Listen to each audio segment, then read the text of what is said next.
Que alegria poder trazer a palavra de Deus diretamente da IA Church em São Paulo para todo mundo. É muito bom saber que estamos alcançando milhões de vidas e você é uma delas. Então, querido, agora eu quero dizer, abra o teu coração, porque Deus tem uma palavra de ensino para você. Nós vamos continuar a nossa série estudando a vida de Abraão. E hoje, na sequência do livro de Gênesis, chegamos ao capítulo 14, onde acontece um fato muito interessante. Na verdade, houve uma guerra entre 4 reis contra 5 reis.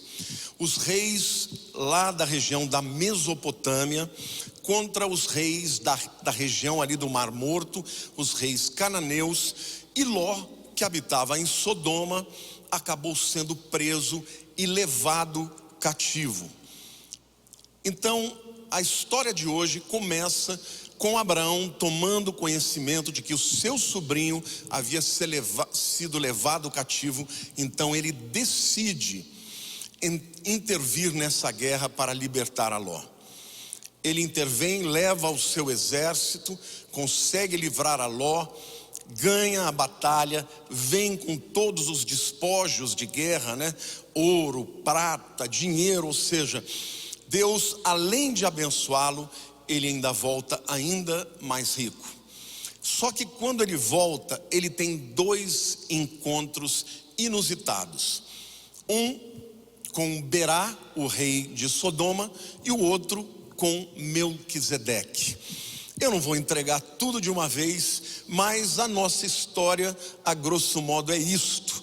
Mas desta história eu quero mostrar para vocês 5 qualidades que o pai da fé tem e que todos nós que queremos ser vencedores, e mais do que vencedores, queremos prosperar de maneira longeva na nossa vida, devemos ter. Tá bom? Então vamos lá ler a palavra de Deus, começando com Gênesis capítulo 14, versículo 14 também. Ouvindo Abraão que seu sobrinho estava preso, fez sair 318 homens dos mais capazes, nascidos em sua casa, e os perseguiu até Dan. Bom, todo mundo sabe que Abrão e Ló haviam se separado, não é? Os pastores de Ló estavam brigando com os pastores de Abrão, e eles perceberam que não dava para os dois permanecerem no mesmo lugar juntos. Resolveram se separar. Mas isso não significa que Abraão deixou de amar a Ló. Não, aquela era uma guerra que não era dele. Ele estava tranquilo na sua casa, com o seu povo, com a sua riqueza. E no entanto, quando ele toma conhecimento de que seu sobrinho corre perigo, ele corajosamente persegue os inimigos e os abate e os vence e liberta o seu sobrinho, e ainda traz um despojo extraordinário. Eu quero dizer para você, querido, que crises na vida todos nós temos. Enfrentar inimigos, enfrentar problemas. Nós estamos agora enfrentando um grande problema, um inimigo comum de todos nós, Esta pandemia que é como um cobertor curto, Se você puxa muito para cima, você descobre o pé. Se cobre o pé, descobre a parte de cima. A verdade é essa, gente, que os nossos líderes e governantes estão fazendo de tudo para resolver este problema, porque o problema é real, é sério, e ele tem que ser enfrentado. Você também tem as suas próprias guerras, e você pode se esconder, pode se eximir. Não, isso não tem nada a ver comigo. Mas não foi a atitude de Abraão. Muito pelo contrário, ele demonstrou coragem, e ele é um homem corajoso mesmo. E não tenho dúvida de que Deus escolheu para si, para ser o pai da nação, que ele iria suscitar no mundo um homem que tivesse coragem para enfrentar as lutas, as agruras, as dificuldades da vida. Queridos, não tenham dúvida, a vida é cheia de lutas e dificuldades. Todo mundo passa, você passa, a pessoa do seu lado passa. crentes passam, ímpios passam, e nós temos que enfrentar. Aqueles que enfrentam muitas vezes são bem-sucedidos, aqueles que fogem são sempre derrotados. A segunda qualidade que a gente vê no pai da fé, Abraão, é que ele era um homem de planejamento. Porque, gente, você nunca sabe a hora que você vai ter a crise, tá certo? Ela sempre vem para todos. A vida é feita de ciclos, tem momentos de colheita, tem momentos de semeadura, tem momentos de seca, tem momentos de chuva, tem momentos de guerra e tem momentos de paz. Mas pessoas que se planejam, quando a crise chega, já tem um repertório melhor para lidar com a crise. Quem é levado pela vida e não se planeja, quando vem o dia mau, não está preparado para enfrentar, as dificuldades. Abraão estava preparado. A gente percebe que quando ele tem que perseguir os inimigos, ele tinha um exército de 318 homens treinados, que haviam nascido na sua casa. Esse versículo aqui, ele nos dá algumas dicas muito importantes. Primeiro, eles já eram um exército treinado, ou seja, ele não pegou um bando de pessoas despreparadas para ir para guerrear. Não, eles eram soldados treinados. Então Abraão se precaveu, sabe? Ele sabia que um dia a guerra poderia acontecer, um dia ele teria que entrar numa peleja. Então ele preparou um exército, e esse exército foi crescendo, e nesse tempo em que suscitou essa guerra, ele tinha 318 homens treinados. E o segundo detalhe que a gente vê é que eles nasceram na sua casa. Portanto, eram como filhos de Abraão. Naquele tempo, o patriarcado fazia com que um líder do clã, ele fosse amado pelos seus servos, porque eles nasceram ali pequenininhos, cresceram, brincaram ali debaixo da égide de Abraão. E Abraão então amava esses rapazes, e eles dariam a vida por Abraão. É diferente, por exemplo, de um mercenário que ele luta uma batalha pelo dinheiro, não é isso? Estes não, estes eram nascidos na sua casa. Então, além de serem competentes e treinados, eles eram leais. E felizes são aqueles que têm os seus soldados leais, não é? Abraão planejou para isso, ele se preparou para o momento em que ele teria que enfrentar uma guerra. E não eram poucos homens, gente. 318 homens é um número bem significativo. Então, a gente sabe que Abraão enriqueceu. Ele tinha ali no meio dos seus trabalhadores os pastores de ovelha que alimentavam o rebanho, que cuidavam do rebanho, mas em todo o tempo ele sabia que naquele tempo, de bárbaros, onde as pessoas simplesmente invadiam e tomavam pela força o que queriam, para que ele mantivesse a sua riqueza, ele tinha que ter um exército preparado. Em outras palavras, ele foi um homem de planejamento. Eu quero dizer para você que talvez você esteja passando por um momento em que você não estava preparado, mas saiba que Deus tem para você um escape e uma saída. Mas é muito importante que na sua vida você não pense só no agora, você pense no futuro e se prepare para o futuro. A palavra de Deus compara a vida da formiga com a vida da cigarra. Isso é das próprias fábulas de Esopo, Fala da formiga que faz o quê? Que trabalha e se prepara para quando chegar o inverno, em que não existem mais folhas e nem vegetação, então elas armazenam para o tempo ruim. E eu quero dizer para vocês que um homem de fé também tem que planejar. Porque tem muita gente que pensa assim, gente que fica aí se planejando demais, guardando demais, é gente que não crê no futuro, não crê que Deus tem bênçãos no futuro. Não. Nós podemos crer que Deus estará conosco, e Ele estará, sem dúvida alguma, mas nós temos que planejar, não só financeiramente, temos que nos planejar para nos prepararmos intelectualmente, para nos reciclarmos na nossa área, na área de atuação da sua própria profissão. Por quê? Porque pessoas preparadas, que planejaram, são pessoas que prosperam. Você que está me vendo aí, queridos, no Brasil, nós temos uma cultura muito errada. Quando alguém prospera, os demais ficam com inveja e acham que ele roubou. Não, a prosperidade é fruto do trabalho. É óbvio que tem gente que rouba, mas tem muita gente que trabalha duro e faz o melhor que pode para se desenvolver na sua profissão. Não importa qual seja a tua área de atuação, seja excelente. A palavra de Deus diz: viste um homem diligente na sua obra, perante reis será posto e não perante homens obscuros. Então temos que nos planejar, temos que nos preparar para enfrentar o dia mau, porque ele certamente virá. Então a segunda qualidade do nosso pai da fé, Abraão, é que ele era um homem de planejamento. A terceira qualidade é que ele era um homem estratégico.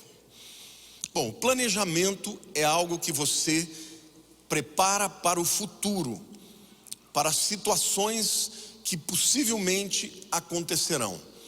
A estratégia é para o momento que você está enfrentando a guerra. Aliás, a palavra estratégia vem do grego, que significa exército. Sabia disso? Estratégia é uma palavra grega, literalmente assim, exército. Por quê? Porque um exército, quando vai para a guerra, ele precisa criar uma série de ações coordenadas, pensadas, e ele só ataca depois de pensar, coordenar, e aí então ele age. Daí veio esta palavra estratégia para todas as línguas. No inglês é strategy. Por quê? Porque é um indivíduo que não age de maneira impensada, de maneira, intempestiva. Ele senta, ele estuda e ele age. Quando a gente olha aqui para Gênesis 14, versos 15 e 16, o texto fala de como Abraão e os seus 318 homens lutaram contra Querdolaomer, o rei do Elão, e os demais que estavam com ele. Diz assim: e repartidos contra eles de noite, ele e os seus homens feriu-os e os perseguiu até Obá, que fica à esquerda de Damasco. Trouxe de novo todos os bens, e também a Ló, seu sobrinho, os bens dele, e ainda as mulheres e o povo. Preste atenção, eles se dividiram. Eles não foram numa frente só, eles foram em frentes diferentes e atacaram o inimigo e perseguiram o inimigo por flancos diferentes. Qual o resultado dessa estratégia? Ele os feriu, ele os perseguiu até Obá. Saiba que sempre que alguém está fugindo, está em desvantagem. Porque quando você foge, você não está entrincheirado, você não está num lugar onde você tenha uma posição de vantagem. Por exemplo, na guerra do Vietnã, os Estados Unidos, que eram a maior nação do mundo do ponto de vista bélico, perderam para os Vietcongues. Por quê? Porque eles estavam em trincheiras, entrincheirados. Eles estavam numa posição de defesa e eles resistiram mais tempo do que os americanos queriam que a guerra durasse, e acabaram por pressões políticas voltando envergonhados e derrotados. Estes homens não, eles estavam fugindo, e Abraão aproveitou a posição de vantagem e os atacou em flancos diferentes, e chegaram até Obá, que fica à esquerda de Damasco, e lá ele os venceu. Trouxe de novo todos os bens, e também a Ló, que era o objetivo, seu sobrinho, os bens de Ló, olha que coisa tremenda, e ainda as mulheres e o povo. Então a gente vê aqui a importância da estratégia. Esse tempo que nós estamos vivendo, queridos, é um excelente tempo, já que você não está podendo fazer muita coisa. É um tempo para você sentar, para você orar, para você buscar a Deus, para você estabelecer uma estratégia para vencer a luta que você está enfrentando. Você sabia, por exemplo, que o setor que mais se desenvolveu nesse tempo de pandemia é o setor em que mulheres se tornam pequenas empresárias, começam a fazer bolos, fazer coxinhas, fazer coisas na sua própria casa para vender. E a partir daí começaram a nascer pequenas empresas e pessoas começaram a prosperar. Saiba você, toda provação que vem de Deus tem um objetivo, e o objetivo é te dar capacidade de discernir onde está a porta, onde está a saída, onde está a oportunidade, e a partir daí, quando passa o momento da guerra, você sai melhor do que você entrou nela. Foi isso que aconteceu com Abraão. Abraão saiu dessa guerra mais rico do que quando ele entrou nela. Por quê? Porque ele tinha planejamento e porque ele tinha estratégia. Muita gente tem dito: pastor, mas o que eu faço? Ore a Deus, busque. Existe hoje material vastíssimo na internet, muitas pessoas pregando a respeito disso. Deus vai te dar orientação. A única coisa que você não pode é ficar sentado chorando, porque quem fica sentado chorando não prospera. Hoje existem milhares de pessoas que têm necessidades e problemas. Seja você um daqueles que não vai ser um problema, mas vai resolver um problema, e certamente você vai prosperar. Então, a terceira qualidade deste homem extraordinário, o pai da fé, é que ele era um homem, além de planejamento, um homem de estratégia. Fizeram um ataque coordenado, atacaram por flancos diferentes, perseguiram até pegar os inimigos, os venceram e conseguiram a vitória. A quarta qualidade de Abraão é que ele era obstinado. Ele foi até o fim, gente. Ele não parou até que o objetivo fosse alcançado. Nesse caso, eles chegaram até Obá, né? Que é uma cidade que fica perto de Damasco. Damasco é a capital da Síria.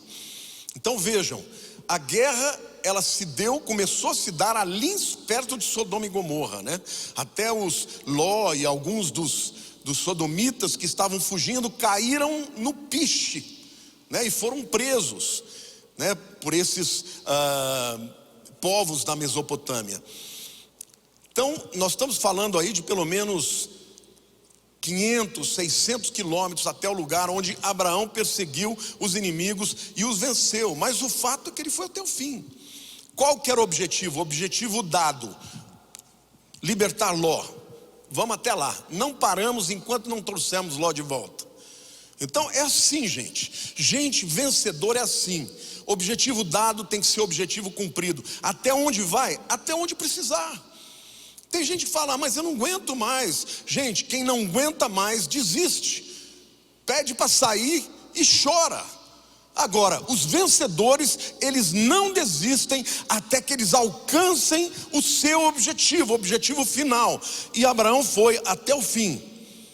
E o fim foi melhor do que ele esperava, porque além dele libertar Ló, ele ainda conquistou riquezas inefáveis, muito dinheiro em ouro, em prata daqueles povos, né? Lá em Gênesis capítulo 14, versos 15 e 16 diz assim: e repartidos contra eles de noite, ele e os seus homens, ou seja, ele estava na guerra junto, né? Feriu-os e os perseguiu-se até Obá, que fica à esquerda de Damasco. Trouxe de novo todos os bens, e também a Ló, seu sobrinho, os bens dele, e ainda mulheres e o povo. Qual é o seu objetivo? É importante ter um objetivo na vida, porque quem não tem objetivo, não tem pelo que lutar. Gente, eu estou extasiado com o que Deus fez com a igreja EA Church. Este ano de 2020 foi um ano surreal, e agora 2021 está também assim. Quando a igreja cujo trabalho era pregar o evangelho, celebrar cultos, quando ela ficou fechada, eu fui orar a Deus, falei: agora, Senhor, E foi buscando a Deus que Deus falou: agora o teu objetivo não é alcançar só os que estão aqui, é os que estão no mundo inteiro. E por conta disso, a Yacht Church está expandindo. Hoje eu ungi vários líderes das IA Alfas, que são as células que estão iniciando agora. O nosso objetivo, até que todo mundo ouça que Jesus Cristo é o Senhor. Mas eu quero te dizer, queridos, que neste tempo de guerra, Deus está com você e Ele quer que você tenha um alvo, que você tenha um objetivo em primeiro lugar para o reino de Deus, porque há uma promessa que diz: buscai o reino de Deus em primeiro lugar e a sua justiça, e todas as demais coisas vos serão acrescentadas. Coloque o chamado de Deus em primeiro lugar na sua vida, porque todas as outras coisas serão acrescentadas. Contudo, se você não tiver um objetivo na sua vida pessoal, na sua vida familiar, na sua vida profissional, você não se desenvolverá. A última, e para mim a maior de todas as qualidades de Abraão, é que ele era um homem fiel. Lá em Gênesis capítulo 14, versos 17 a 20, o texto diz: após voltar Abrão de ferir a Querdolaomer, o rei do Elão, e aos reis que estavam com ele, saiu-lhe ao encontro o rei de Sodoma, esse é o Berá, no vale de Savé, que é o vale do rei. Melquisedeque, rei de Salém, trouxe pão e vinho, era sacerdote do Deus Altíssimo. Abençoou ele Abrão e disse: bendito seja Abrão pelo Deus Altíssimo, que possui os céus e a terra, e bendito seja o Deus Altíssimo, que entregou os teus adversários nas tuas mãos. E de tudo lhe deu Abrão o dízimo. Olha que coisa extraordinária. Aqui Abrão está tendo um encontro com dois homens importantes. O primeiro deles é o rei de Sodoma, chamado Berá, que pediu ajuda para Abrão. Abrão o ajudou e eles venceram a guerra, tá? E quando a gente percebe que ele vence a guerra, vem os despojos, as vidas que foram libertas e tudo mais. Mas a primeira fidelidade que nós vemos aqui de Abraão é a Deus. Por quê? Porque quando ele encontra Melquisedeque, Melquisedeque oferece pão e vinho para ele. Isso é um símbolo da aliança e aponta para Cristo, né? Sem dúvida alguma. E Abraão, em contrapartida, lhe paga o dízimo. E aqui eu quero te explicar uma coisa para vocês. Abraão viveu 500 anos antes de Moisés. Então tem gente que diz: não, o dízimo é só para a lei. Não, aqui Abraão está dando o dízimo para Melquisedeque 500 anos antes da lei. Tá? E isso era comum entre as pessoas que tinham uma relação de lealdade com os sacerdotes, tá? Mas eu quero ler para vocês Hebreus capítulo 7, versos 1 a 3, para que vocês saibam quem é esse Melquisedeque.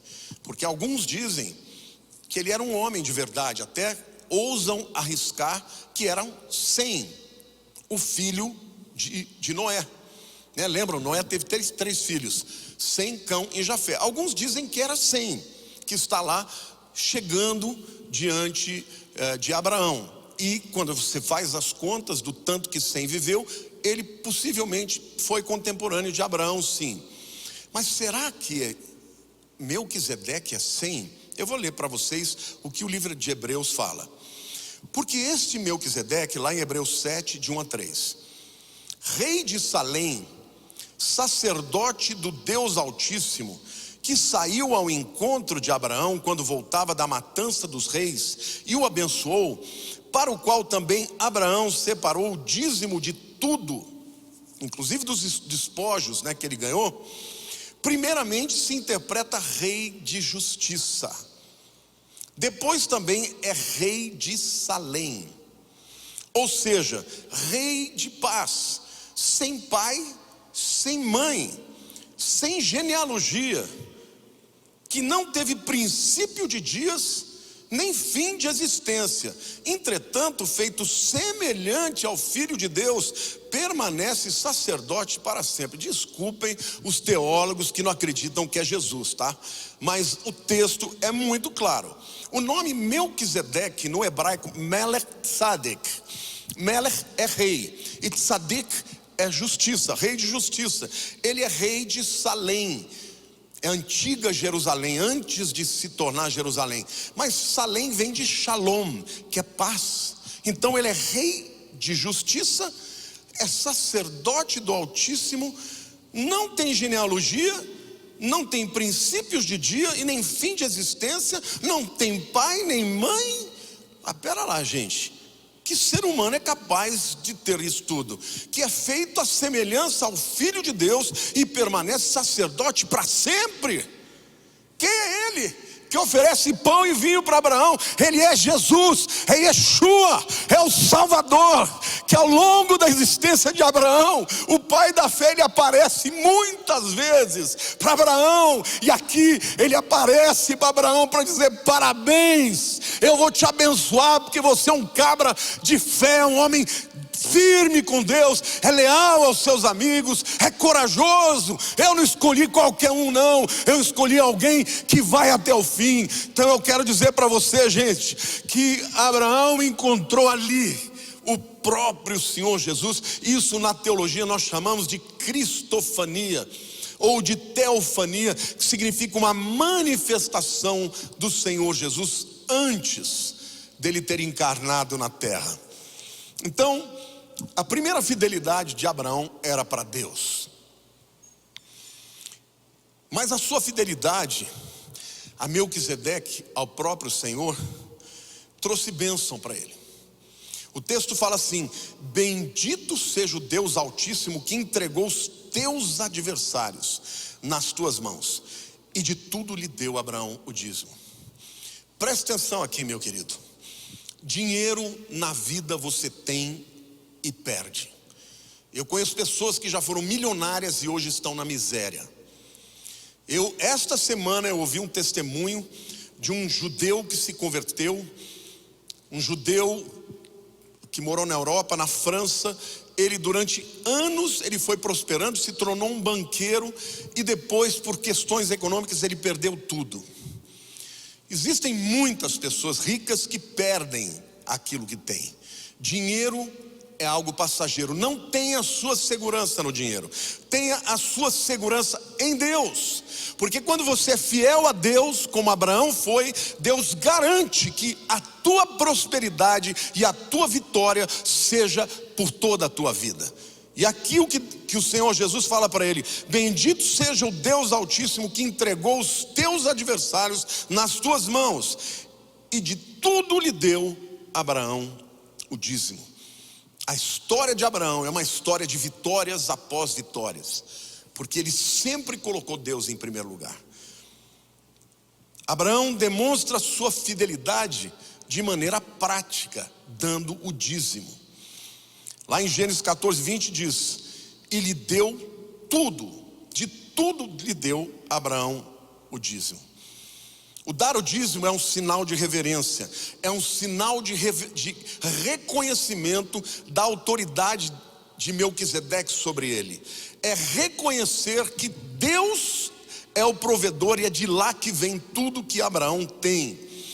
Então, ele reconhecia que apesar dele ser um homem trabalhador, havia graça e favor na vida dele. E eu quero dizer para você, meu querido, nunca se esqueça do favor e da graça. Por quê? Porque a vida que você tem é Deus quem dá e preserva a sua vida. Porque muitos têm todo o dinheiro do mundo e estão morrendo enfermos porque simplesmente se afastaram de Deus. Há muitas pessoas que discutem sobre a questão do dízimo. Um dia eu falarei especificamente sobre isso, mostrando como ele vinha antes da lei, durante a lei e depois da lei. Mas a questão aqui não é isto. A questão aqui é que se nós reconhecemos que tudo vem de Deus, Nós temos que ter alegria em ser dizimistas, em ser ofertantes. Por quê? Porque esse dinheiro é o dinheiro que custeia a obra de Deus. Deus não precisaria disso, mas Ele se agrada em ter parceiros na vida.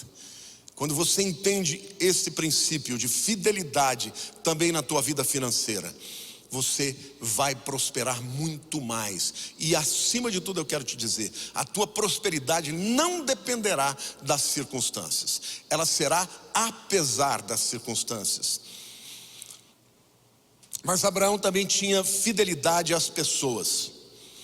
O rei de Sodoma, que representa o próprio Satanás, ele faz a seguinte proposta para Abraão, lá em Gênesis capítulo 14, versículo 21. Então disse o rei de Sodoma a Abraão: dá-me as pessoas e os bens ficarão contigo. A palavra pessoas aqui no hebraico não é pessoas, é nefesh. Nefesh é as almas. Dá-me as almas e eu te dou todo o espólio. Porque normalmente quando havia alianças entre exércitos para tomar algum lugar, alguma cidade, o vencedor ficava com todo o espólio. Então ele não só trazia de volta as pessoas que ele foi libertar, trazia muitos dos vencidos como escravos e ainda o dinheiro, né? O espólio, o ouro, a prata e tudo mais. O que o rei de Sodoma está falando? Olha, Abraão, dinheiro eu tenho de monte, pode ficar com todo o espólio financeiro, mas me dá para mim as vidas, as almas. Não é exatamente isso que o diabo quer? O que o diabo ofereceu para Jesus? Os reinos desse mundo, dinheiro. Eu te dou dinheiro, me adore, porque as pessoas já são minhas. O que Satanás quer, meu irmão, são as almas das pessoas. E Abraão, ele simplesmente demonstra fidelidade na medida que ele fala: de jeito nenhum, eu não vou querer nada de você, porque senão vão dizer que eu enriqueci porque você me abençoou. Não vou aceitar isso. Então eu quero dizer uma coisa para você: seja leal às pessoas. Seja leal à sua mulher, seja leal ao seu marido, seja leal ao seu pastor, seja leal aos seus amigos. Não haja com deslealdade, porque a deslealdade fere, mata o amor das pessoas. Seja leal até o fim. Abraão havia sido injustiçado por Ló, mas ele não desistiu de Ló, ele foi buscar a Ló. E agora de novo ele podia entregar a Ló. Lembre-se que Ló, quando estava lá em Sodoma, ele estava prosperando, mas quando ele volta da guerra, como alguém que foi libertado por conta destes reis que venceram, ele poderia se tornar um escravo. E aí Abraão falou: mas de jeito nenhum. Ele diz não àquela oferta. O versículo 23 diz assim: e juro que nada tomarei de tudo o que te pertence, porque metade daquele espólio era dele. Nem um fio, nem uma correia de sandália, para que não digas: eu enriqueci Abraão. Então eu quero dizer para você que Satanás continua oferecendo dinheiro em troca das vidas. Por exemplo, um pai e uma mãe que só pensam em trabalhar, só pensam em ganhar dinheiro, e entrega a vida dos seus filhos para serem educados por terceiros, por babás, por pessoas que não têm nenhum comprometimento. Aí o que acontece? Muitas vezes crianças são violadas, são judiadas. Por quê? Porque os pais estão correndo atrás do vil metal.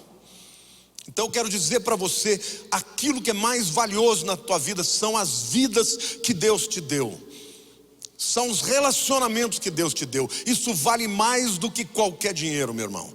E Abraão mostrou a fidelidade em primeiro lugar a Deus, mostrou a fidelidade às pessoas que ele amava, a Ló e a todas as vidas que foram libertas ali.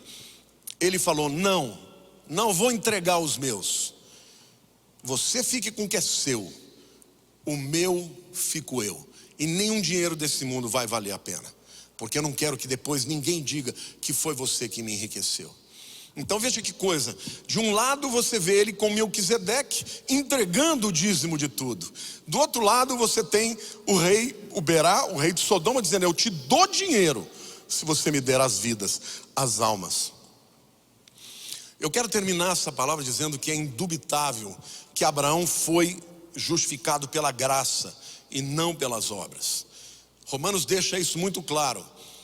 Abraão, porventura, foi justificado pelas obras da lei ou pela graça? Pela graça, obviamente pela graça.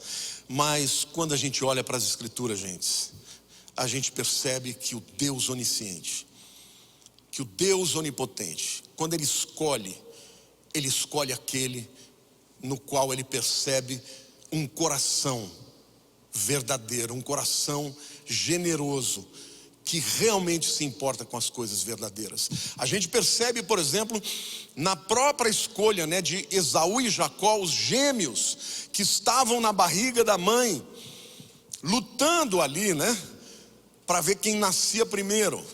Nasceu primeiro Esaú, e por ter nascido primeiro, ele recebeu todo o direito à primogenitura.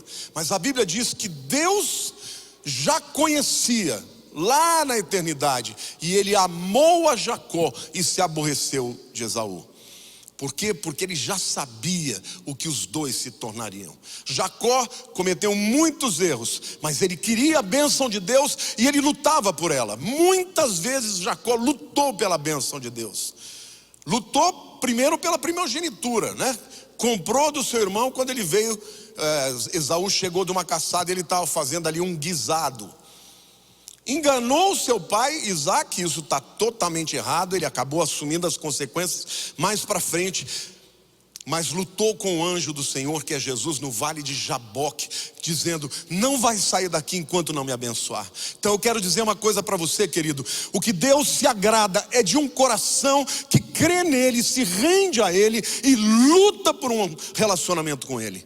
Nunca coloque em primeiro lugar ninguém que não seja Deus, porque aqueles que colocam Deus em primeiro lugar, o favor de Deus jamais se apartará dele. Você está me entendendo? Abraão foi este homem, cheio de coragem, cheio de planejamento, cheio de estratégia, cheio de fidelidade, mas sobretudo, ele foi fiel a Deus. E quando chegou a hora oportuna, ele provou isso, oferecendo aquilo que lhe era mais caro, que era o seu filho Isaque. Deus conhece todas as coisas. Deus conhece o teu coração.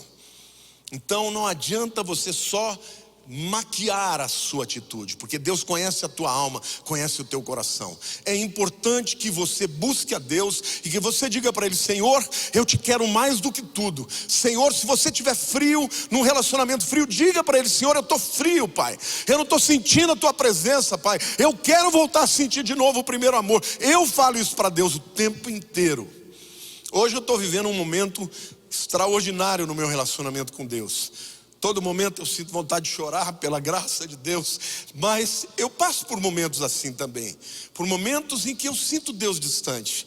Mas eu não fujo dele. Eu não vou viver minha vida sem Deus. Porque sem Deus eu não sou nada. E eu quero dizer para você, querido, vale a pena andar pela fé a vida inteira. Vale a pena você deixar o Espírito Santo trabalhar o seu caráter e mudar o seu caráter, para que você possa um dia ser referência para o mundo de alguém que serve o Deus Altíssimo. E estes que são como Abraão, o pai da fé, Deus garantirá que você terá um testemunho para dar, e que terá uma prosperidade, e a vitória de Deus na sua vida será vista por todos, para que você possa dizer: tudo isso foi o Senhor que me deu. A sua fidelidade a Deus é a principal qualidade que eu e você precisamos ter, para que Deus se agrade de nós e que nos dê uma vida de vitória. Eu quero terminar orando pela sua vida. Se você ainda não conheceu a Deus, nós estamos vivendo num tempo onde as pessoas zombam de Deus, mas saiba que tudo isso que está acontecendo está escrito na Bíblia. O Senhor Jesus já profetizou essas coisas. E se hoje você abrir o seu coração e entregar a sua vida para Ele, o seu passado, o seu presente, o teu destino, saiba que Ele vai entrar na sua vida, vai te abençoar, e as bênçãos que estão em Abraão estarão sobre você, porque no momento em que você decidir crer em Jesus, o pai Abraão, o pai da fé, se torna seu pai do ponto de vista espiritual, e todas as promessas de Deus estão disponíveis a você. Então, agora nós vamos apresentar um QR Code aí, para você que quer entregar a vida para Jesus e confiar que Deus vai transformar a sua história. Você pode colocar o seu celular e fazer essa oração comigo. Faça isso. Nós vamos orar juntos, mas coloque o seu QR Code aí, o seu celular no QR Code, para que nós saibamos quem é você e vamos orar por você. Pai, eu te agradeço pela história de Abraão, Senhor. Que homem extraordinário, Senhor. Um homem não perfeito, cometeu graves erros, mas que sempre voltava para Ti, mas que sempre, ó Deus, obedecia ao Senhor. E não há maior sinal de fé do que obediência. E aqui, Senhor, eu quero, Senhor, pedir que estas vidas que vão orar comigo para entregar o coração para Jesus sejam transformadas e abençoadas, assim como Abraão foi. Então ore comigo, querido. Senhor Deus, põe a mão no seu coração. Eu quero entregar a minha vida para Ti. Meus problemas, meus medos, meu caráter, meus pecados, tudo eu entrego e eu coloco diante da cruz de Jesus. Eu reconheço que Ele morreu no meu lugar. E eu te peço, Senhor Jesus, perdoa os meus pecados. Escreve meu nome no livro da vida. Porque eu quero te obedecer. Eu quero te seguir todos os dias da minha vida. Amém. Querido, se você orou assim hoje, a Bíblia diz que o teu nome foi escrito no livro da vida. Porque onde abundou o pecado, superabundou a graça. Não importa o que você tenha feito, não importa quem você seja, importa que o amor de Deus é maior do que os seus erros. Importa que o amor de Deus é maior do que tudo aquilo que decretaram de mal na sua vida. Nem toda maldição que tenha vindo pelas gerações será capaz de impedir que o amor de Cristo te transforme. Então agora, abre o teu coração para Ele e diz: Senhor, eu te quero. Senhor, eu quero ser teu, eu quero viver nesse mundo para a glória do teu nome. E Senhor, eu oro agora para que estas vidas sejam libertas. Eu oro agora para que essas vidas sejam transformadas. Eu oro agora, Pai, para que esta palavra entre nos corações e arrebente os grilhões, arrebente as correntes. Eu repreendo todos os demônios que seguram essas vidas. Em nome de Jesus, solta agora dessas vidas, para a honra e glória do teu nome, Pai. E agora eu quero orar por você que já é de Jesus. Para você, meu irmão, que talvez esteja no meio de uma guerra, esteja vivendo momentos difíceis, financeiros, talvez de saúde, eu quero orar a Deus pela sua vida. Ore comigo, levante as mãos para os céus e diga: Senhor Deus, o Senhor é o Deus poderoso, todo poderoso. E da mesma maneira que o Senhor deu vitória para Abraão, eu sou filho dele pela fé. Eu peço, Senhor, que o Senhor intervenha na minha vida e faça um rebuliço e transforme a minha história, para que eu tenha um testemunho para dar, para que eu tenha, Senhor, uma história de vitória para contar. E Deus, eu oro agora pela vida dos meus irmãos. Levanta um exército na terra de homens e mulheres que amam o Senhor, que temem ao Senhor, mas que têm um testemunho para dar, um testemunho de vitória, Senhor. Então, em nome de Jesus, eu também repreendo toda obra do inferno que traz na mente e no coração dos filhos de Deus tristeza, abatimento, decepção. Em nome de Jesus, Senhor, que o poder do Cristo ressurreto opere na vida dos meus irmãos. Oh Pai, cura as enfermidades. Faz hoje o que o Senhor fez no passado. E a tua palavra diz que Jesus Cristo é o mesmo ontem, hoje e sempre. Então eu oro por este nome que é sobre todo nome, para libertar os meus irmãos de demônios que os atazanam. Oh Pai, de enfermidades que os médicos não podem curar, o Senhor pode. E nós fazemos essa oração em nome daquele que era, que é e que sempre haverá de ser, Yeshua HaMashiach, o Senhor Jesus, o Messias, o nosso Rei, o nosso Salvador. Eu abençoo a cada um dos meus irmãos com esta unção de vitória que estava na vida de Abraão. Em nome de Jesus, Senhor, queremos te pedir que a nossa vida seja como uma melodia suave, seja como um perfume de incenso que chega às tuas narinas, com cheiro agradável e suave. Que a nossa vida, Senhor, seja uma vida de retidão, de graça, de amor pelo nosso próximo, para que as pessoas olhem para nós, Senhor, e não vejam as nossas obras aparentes, mas vejam Jesus em nós, vejam o amor dele nas nossas vidas. Por isso, Senhor, eu quero te pedir que nesse tempo de tanto medo, nesse tempo de tanto desespero, de tanto ódio, que nós sejamos um oásis, ó Deus, que nós sejamos um lugar de paz, que nós sejamos um lugar de alegria e de amor e de esperança. Isso só é possível porque o Senhor está conosco. Senhor, eu te peço que a tua palavra continue a alcançar as vidas, Senhor, e arda o coração das pessoas, assim como quando Jesus caminhou com os discípulos que iam para Emaús. Senhor, coloca no coração daqueles que são teus, que agora é hora da igreja se unir e não se dividir.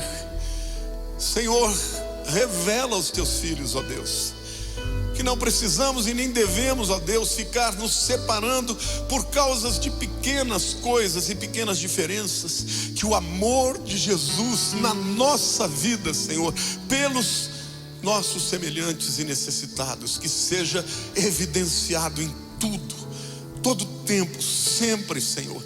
Mas eu te peço, Senhor, prospera a vida dos seus.